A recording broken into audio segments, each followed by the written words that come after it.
आपण पाहत आहात लोकप्रवाह न्यूज। 24 तास प्रत्येक घडामोडीवर लोकप्रवाहाची नजर।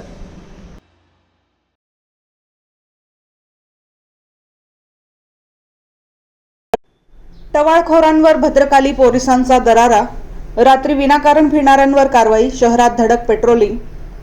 पोलीस आयुक्तांच्या आदेशानुसार रात्रीच्या वेळी रस्त्यावर विनाकारण फिरणारे टवाळखोर व संशयितांवर कारवाई करण्यासाठी भद्रकाली पोलिसांनी विशेष मोहीम राबवली। या कारवाईमुळे परिसरातील टवाळखोर आणि गुन्हेगारी प्रवृत्तीच्या व्यक्तींमध्ये चांगलीच दहशत निर्माण झाली आहे। पोलीस आयुक्त यांच्या आदेशानुसार पोलीस उपायुक्त परिमंडळ 1 मोनिका राऊत व सहाय्यक पोलीस आयुक्त प्रमोद वाघ सरकारवाडा विभाग यांच्या सूचनेनुसार भद्रकाली पोलीस ठाण्याचे वरिष्ठ पोलीस निरीक्षक राकेश चौधरी यांच्या मार्गदर्शनाखाली गुन्हे शोध पथकाने ही कारवाई केली।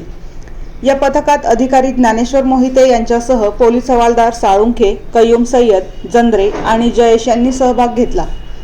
पथकाने पंचशील नगर, गंजमाळ, मुलतानपुरा, कोकणीपुरा, शिरीष कुमार चौक, चौआटा, आझादनगर चौक, बागवानपुरा आणि द्वारका परिसरात रात्री पेट्रोलिंग करून विनाकारण फिरणारे तसेच सार्वजनिक ठिकाणी बसून गोंधळ घालणाऱ्या टवाळखोरांवर कारवाई केली।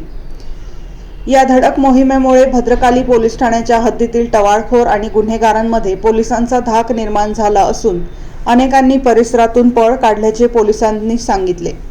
शहरातील कायदा व सुव्यवस्था अबाधित राखण्यासाठी अशा प्रकारच्या कारवाया पुढेही सुरू राहणार असल्याचे पोलिसांनी स्पष्ट केले।